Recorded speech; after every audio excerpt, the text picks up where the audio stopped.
نحمدہ و نصلی علی رسولہ الکریم۔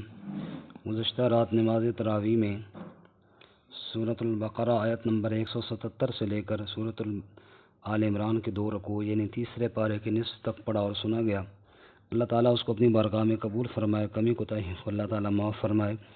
گزشتہ درس میں تحویل قبلہ کا مسئلہ بیان ہو رہا تھا، تو آج کے سبق میں ارشاد فرمایا کہ سارا دین اسی میں نہیں ہے کہ مشرق کی طرف منہ کرنا یا مغرب کی طرف، نیکی کے اور کام اللہ کی توحید پر ایمان، آخرت پر، فرشتوں پر، کتابوں اور نبیوں پر ایمان لانا ہے۔ اسی طرح اللہ کی محبت میں مال خرچ کرنا، رشتہ داروں کو، یتیموں کو، مسکینوں اور مسافروں کو، مانگنے والوں کو، غلاموں کو، نماز قائم کرنا، زکوٰۃ ادا کرنا، وعدے کی پاسداری کرنا، صبر کرنا ہر حال میں۔ جن لوگوں کے اندر یہ صفتیں ہوں وہی لوگ سچے ہیں۔ اے ایمان والو، تمہارے اوپر قصاص فرض کیا گیا ہے، یعنی اگر کوئی ناحق کسی کو قتل کرے تو بدلے میں قاتل کا قتل کرنا، اور اگر کوئی معافی دی جائے اس کے ورثاء کی جانب سے کچھ دیت وغیرہ تو فوراً ادا کرنی چاہیے تاکہ صلح ہو سکے۔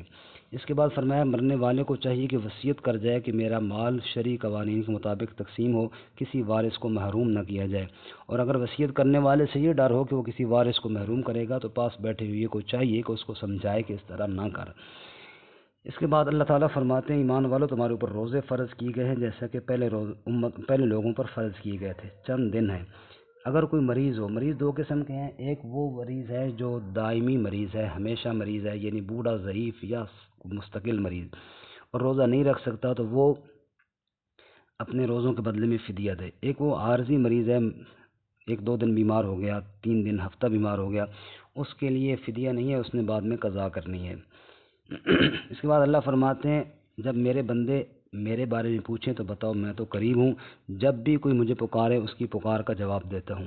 ابتدائی اسلام میں رات کا بھی روزہ تھا، بعد میں اللہ تعالیٰ نے رخصت ارشاد فرمائی، فرمایا رمضان کی راتوں میں رخصت ہے، کھانے پینے کی بھی اور اسی طرح اہل خانہ سے ملنے کی بھی۔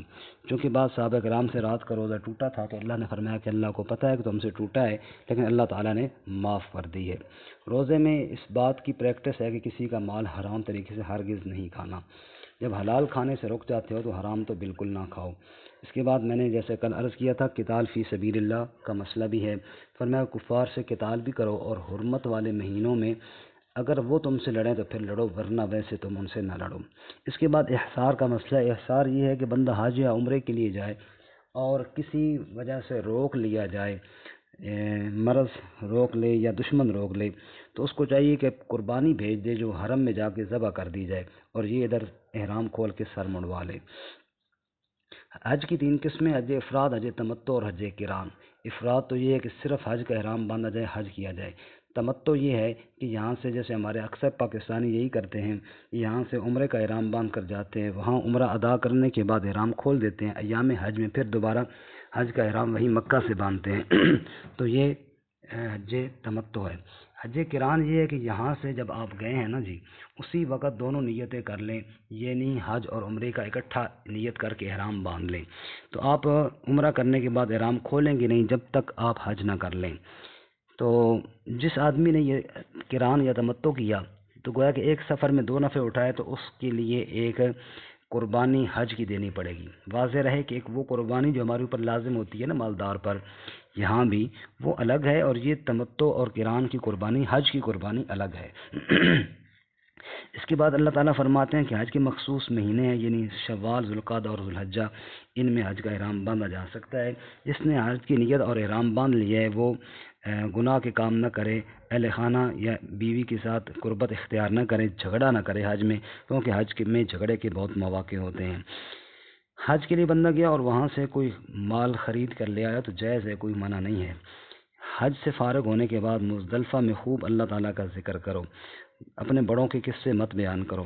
بعض صرف دنیا ہی رب سے مانگتے ہیں، بعض کہتے ہیں ربنا آتنا فی الدنیا حسنہ فی الآخرۃ حسنۃ وقنا عذاب النار، دنیا آخرت دونوں مانگتے ہیں، یہی لوگ افضل ہیں، یہی مانگنی چاہیے۔ بعض لوگ ایسے ہیں باتوں میں بہت تیز ہیں، عملی طور پر صفر ہیں اور فسادی ہیں، اور اگر سمجھایا جائے تو ان کو اچھا نہیں لگتا، عزت آڑے آ جاتی ہے، ان کے لیے جہنم ہے۔ اللہ تعالی ہماری حفاظت فرمائے۔ اس کے بعد آگے اللہ تعالیٰ فرماتے ہیں تم نے کیا سمجھا کہ جنت میں یوں ہی چلے جاؤ گے؟ آزمائشیں تو آئیں گی، پہلے لوگوں کے حالات نہیں سنتے، کتنی ان پر آزمائشیں آئیں، لہذا تمہارے اوپر بھی قتال لازم کیا گیا ہے۔ اصلاح معاشرہ کے لیے فرماتے ہیں کہ لوگ آپ سے شراب اور جوئے کے بارے میں پوچھتے ہیں تو بتائیے کہ ان میں بڑا سخت گناہ ہے اور کچھ فائدہ بھی ہے، لیکن گناہ بہت ہے، نفع تھوڑا ہے۔ واضح رہے کہ شراب چونکہ نشہ تھا، یہ اکٹھا حرام نہیں کیا گیا، بلکہ تدریجاً آہستہ آہستہ حرام کیا گیا، کیونکہ نشہ فوری طور پہ چھوڑنا مشکل ہوتا ہے۔ ابھی ایک آیت آپ نے سن لی، انشاءاللہ دوسری آیت آئے گی 5ویں پارے میں، ہم پڑھیں گے کہ نشے کی حالت میں نماز کے قریب نہ جاؤ، اور پھر 7ویں پارے میں پڑھیں گے کہ بالکل یہ حرام ہے، شیطانی عمل ہے، اس سے اجتناب کرو۔ آگے اصلاح معاشرہ کے لیے فرماتے ہیں مشرکہ عورتوں اور مشرک مردوں سے نکاح نہ کرو، نکاح کے وقت دین کو دیکھو۔ یہ اندر کی گندگی ہے اور حیض باہر کی گندگی ہے، فرمایا کہ حیض کے دنوں میں عورتوں سے دور رہو۔ اس کے بعد اللہ تعالیٰ فرماتے ہیں کہ قسم، لغو قسم کے ساتھ مواخذہ نہیں ہوگا۔ لغو قسم یہ ہے کہ ایک آدمی باتوں باتوں میں اٹھا لے اور قسم کی نیت کے بغیر، یا غلطی میں اٹھا لے۔ مثلا ایک آدمی کو کوئی اطلاع ملی ہے کہ فلاں شخص مثلا فوت ہو گیا، اس نے آگے اطلاع دے دیا، اس پر قسم بھی اٹھا لی، حالانکہ غلطی میں ہوئی تھی، تو اس پر کوئی مواخذہ نہیں ہے۔ دوسرے یہ ہے کہ اگر ایک آدمی جان بوجھ کر قسم جھوٹی کھاتا ہے گزشتہ واقعے پہ، جس کو یمین غموس کہتے ہیں، تو بہت سخت گناہ ہے۔ آئندہ کے لیے کوئی وعدہ کرتا ہے قسم کھا کر کہ میں اللہ کی قسم فلاں کام یہ کروں گا، نہ کر سکے تو اس کا کفارہ بھی ہے، وہ انشاءاللہ 7ویں پارے میں ہم پڑھیں گے۔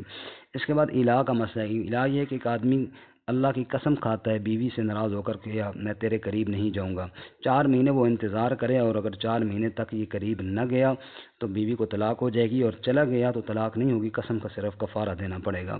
آگے اللہ تعالیٰ فرماتے ہیں طلاق والیوں کی عدت 3 حیض ہے۔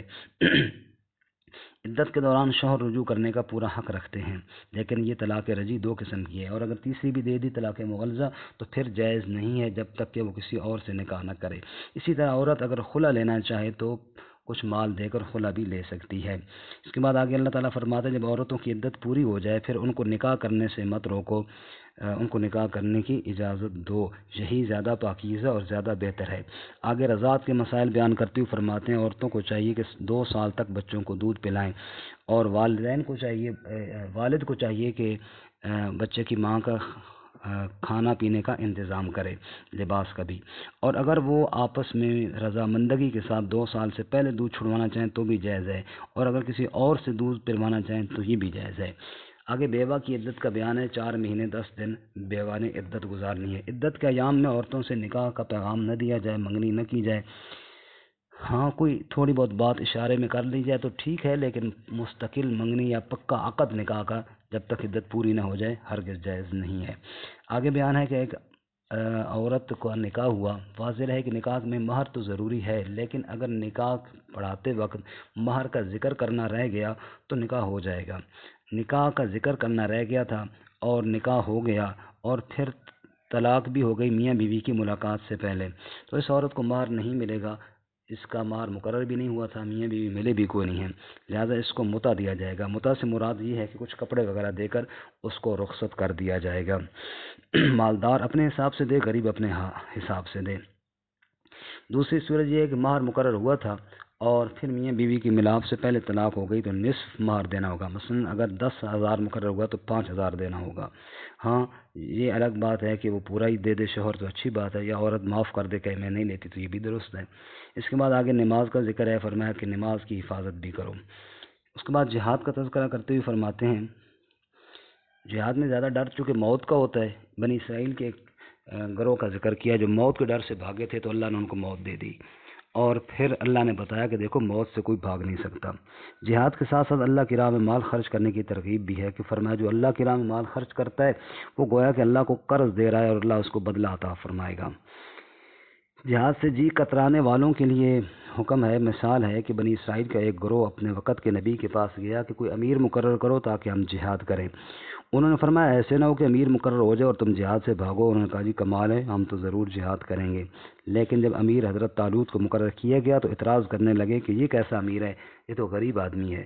اللہ کے نبی نے بتایا کہ نہیں، اللہ نے اس کو علم اور جسم کی طاقت دی ہے۔ مطلب یہ ہے کہ امیر بننے کے لیے، جہاد میں کمانڈر بننے کے لیے ایک تو بندہ عالم ہو، جہاد کو سمجھتا ہو، جاہل نہ ہو۔ نمبر 2، جسمانی طور پر وہ ٹھیک ہو، جہاد کرنے کے قابل ہو، تو وہ بن سکتا ہے، اور یہ دونوں باتیں حضرت طالوت میں موجود ہیں۔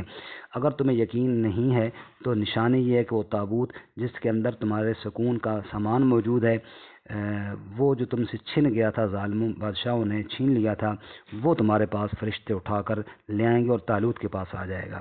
چنانچہ یہ نشانی آئی تو انہوں نے امیر مان لیا۔ اب جہاد کے لیے نکلے تو حضرت طالوت نے فرمایا کہ آگے نہر آ رہی ہے، آزمائش یہ ہے کہ اسے پانی نہیں پینا، جو پانی پیے گا وہ میرے ساتھ جہاد کے سفر میں نہیں جا سکتا۔ ایک آدھ چلو بھر کے پیے تو ٹھیک ہے، زیادہ پینے کی اجازت نہیں ہے۔ اکثر لوگوں نے پانی پی لیا، لیکن کچھ لوگ تھے جنہوں نے اللہ کا حکم مانا اور پانی نہ پیا۔ وہ جنہوں نے نہیں پیا تھا انہی کو اللہ نے غلبہ عطا فرمایا، جرأت عطا فرمائی، اور انہوں نے جالوت سے جا کر مقابلہ کیا اور صفیں الٹ کر رکھ دیں۔ حضرت داؤد علیہ السلام بھی اس قافلے میں شریک ہوئے اور جالوت کو حضرت داؤد علیہ السلام نے قتل کر دیا۔ واقعے کے آخر میں اللہ تعالیٰ فرماتے ہیں، اے میرے نبی صلی اللہ علیہ وسلم، یہ آپ میرے سچے نبی ہیں نا، تبھی تو آپ کو یہ واقعات سنائے جا رہے ہیں۔ باقی نبی تو سارے بڑی شان والے ہیں، بعض کو ہم نے بعض پر فضیلت دی، جیسا کہ بعض سے کلام کیا جیسے موسیٰ علیہ السلام، بعض کو درجوں میں بلند کیا جیسے محمد الرسول اللہ صلی اللہ علیہ وسلم، اور بعض کو معجزات دیے جیسے عیسیٰ ابن مریم۔ اس کے بعد پھر انفاق فی سبیل اللہ کی ترغیب ہے، اللہ کے راہ میں مال خرچ کرو موت آنے سے پہلے پہلے، وہاں نہ دوستی ہوگی، نہ تجارت ہوگی، نہ کوئی سفارش ہوگی۔ اس کے بعد تیسری مرتبہ عقیدہ توحید کا تذکرہ ہے آیت الکرسی میں۔ قرآن کریم کی افضل ترین آیت آیت الکرسی ہے، سب اللہ کی توحید ہے۔ مسئلہ الہ جہاں بیان ہوتا ہے وہاں پہ دو صفات کا تذکرہ ضرور ہوتا ہے، اللہ کی قدرت اور اللہ کا علم۔ نہ اللہ کی قدرت جیسی قدرت کسی کے پاس ہے، نہ علم جیسا علم ہے، لہذا اللہ کی صفتوں میں شریک کوئی نہیں، اللہ کے علاوہ الہ کوئی نہیں۔ اللہ لا الہ الا ہو، اللہ وہ ذات ہے جس کے علاوہ الہ کوئی نہیں۔ الحی القیوم، ہمیشہ زندہ رہنے والا، سب کو تھامنے والا، نہ اسے اونگ آتی ہے اور نہ نیند۔ آسمان و زمین میں جو کچھ ہے سب اسی کا ہے، کون اس کے آگے سفارش کر سکے سوائے اس کی اجازت کے۔ وہ جانتا ہے اگلے پچھلے تمام حالات کو، اور اس کے علاوہ ایک شے کا بھی پورا علم کسی کے پاس نہیں۔ آسمان و زمین پر اس کی کرسی وسیع ہے، یعنی اقتدار والا ہے، اور حفاظت کرتے ہوئے تھکتا بھی نہیں ہے۔ اللہ ایمان والوں کا دوست ہے، ان کو اندھیروں سے نور کی طرف لے کر جاتا ہے۔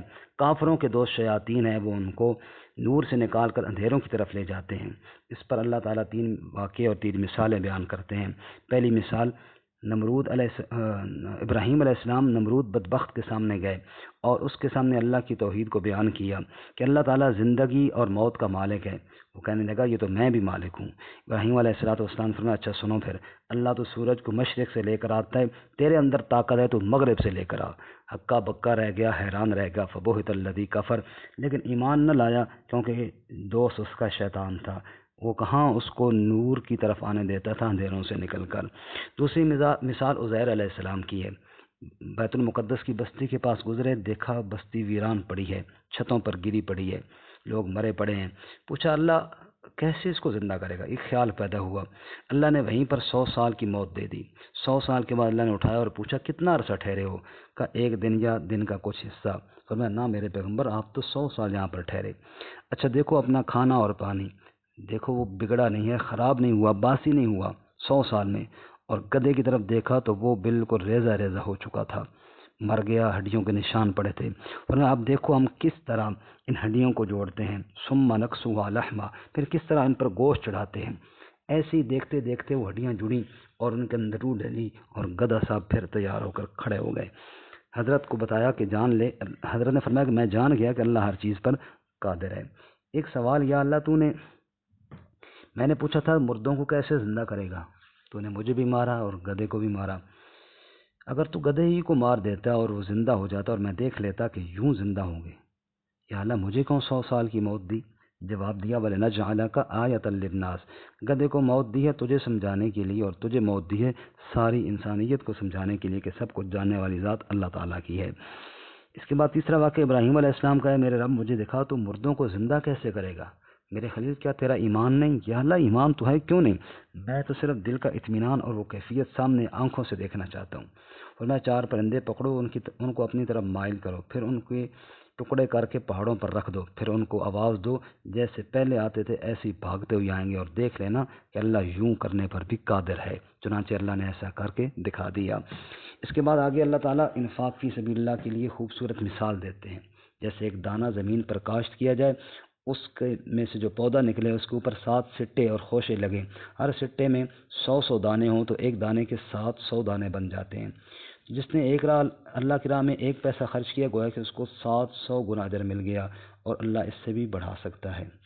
اس کے بعد بعض ایسے اعمال ہیں جو کرنے کی وجہ سے صدقہ ضائع ہو جاتا ہے۔ فرمایا اے ایمان والو، اپنے صدقوں کو ضائع نہ ہونے کرو۔ مثلا ایک آدمی نے صدقہ تو دیا اور دینے کے بعد احسان جتلاتا ہے، جس کو صدقہ دیا، میں نے تیرے اوپر بڑا احسان کیا، میں نے یہ اور وہ کیا، اس طرح صدقہ ضائع ہو جائے گا۔ اسی طرح اذیت پہنچاتا ہے، اس کو دکھ پہنچاتا ہے، اس کو کام کاج میں لگائے رکھتا ہے، تنگ کرتا ہے، تو یہ بھی صدقے کو ضائع کرنے والی بات ہے۔ اسی طرح ریاکاری کے ساتھ بھی صدقہ کیا ہو جاتا ہے؟ ضائع ہو جاتا ہے۔ جیسے پتھر کی چٹان پر مٹی پڑی ہو اور اوپر سے زور کی بارش پڑے تو مٹی کا ذرہ نہیں بچتا، پتھر صاف ہو جاتا ہے، ایسے ہی ان کے صدقے کا اجر بھی ضائع ہو جائے گا۔ اور جو اللہ کی راہ کے لیے، رضا کے لیے صدقہ دیتے ہیں، ان کی مثال اس جگہ کی ہے جو بالکل ہموار ہو، باغ لگے ہو، اور بارش تیز کیا ہے تو پھل زیادہ ہوتا ہے، ہلکی ہے تب بھی پھل ہوتا ہے، یعنی پیسہ زیادہ ہو تو اجر زیادہ ملے گا، تھوڑا ہو تب بھی ان کو اجر ملے گا، کیونکہ اخلاص میں موجود ہے۔ آگے اللہ تعالیٰ صدقے والوں سے کہتے ہیں کہ ایک مثال دے کر بات سمجھاتے ہیں۔ ایک شخص بوڑھا ہو، بچے چھوٹے ہوں، آمدنی کا ذریعہ ایک اس کا باغ ہو، تو کیا کوئی چاہتا ہے کہ وہ برباد ہو؟ نہیں نا۔ ایسے ہی اپنے صدقات کو برباد ہونے سے بچو، ریاکاری نہ کرو، دکھلاوا نہ کرو، اسی طرح احسان نہ جتلاؤ اور تنگ نہ کرو، تاکہ تمہارے صدقات ضائع نہ ہو جائیں۔ آگے صدقہ دینے والے سے اللہ فرماتے ہیں گھٹیا چیز میرے راہ میں نہ دو، عمدہ چیز میری راہ میں دو۔ گھٹیا کا ارادہ بھی نہ کرو، خود تو گھٹیا نہیں لیتے ہو نا، تو میری راہ میں گھٹیا کیوں دیتے ہو؟ شیطان ڈراتا ہے فقر سے، فرمایا اللہ تعالیٰ تمہیں بخشش اور فضل کے وعدے کرتا ہے۔ اس کے بعد آگے اللہ تعالیٰ فرماتے ہیں صدقات ظاہر کرو، اخلاص ہو تو ٹھیک ہے، لیکن مخفی دینا زیادہ بہتر ہے۔ کس کو دینے ہیں؟ فرمایا ان فقیروں کو دینے ہیں جو اللہ کی راہ میں رکی ہوئی ہیں۔ جاہل سمجھتے ہیں بڑے مالدار ہیں، لیکن وہ مالدار نہیں ہیں، لوگوں سے مانگتے نہیں ہیں چمٹ کر، ایسے فقیروں کو دو۔ چنانچہ دیکھا جائے کہ وہ سفید پوش لوگ، ان کو صدقات خصوصاً دیے جائیں جو لوگوں سے مانگتے نہیں ہیں۔ رات دن سرن و علانیہ جو خرچ کرتے ہیں ان کے لیے بہت بڑا اجر ہے، نہ خوف ہوگا ان پر اور نہ وہ غمگین ہوں گے۔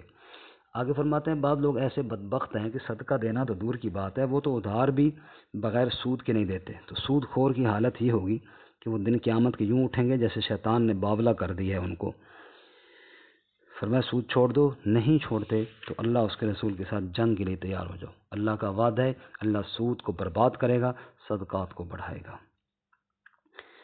آگے اللہ تعالیٰ فرماتے ہیں اگر کسی نے قرض لیا اس کو ادا کرنا چاہیے، لیکن وقت مقررہ پر وہ ادا نہ کر سکا اور اس نے معذرت کی تو اس کو مہلت دے دینی چاہیے اگر وہ مانگے تو، اس میں تمہارے لیے بہتر ہے۔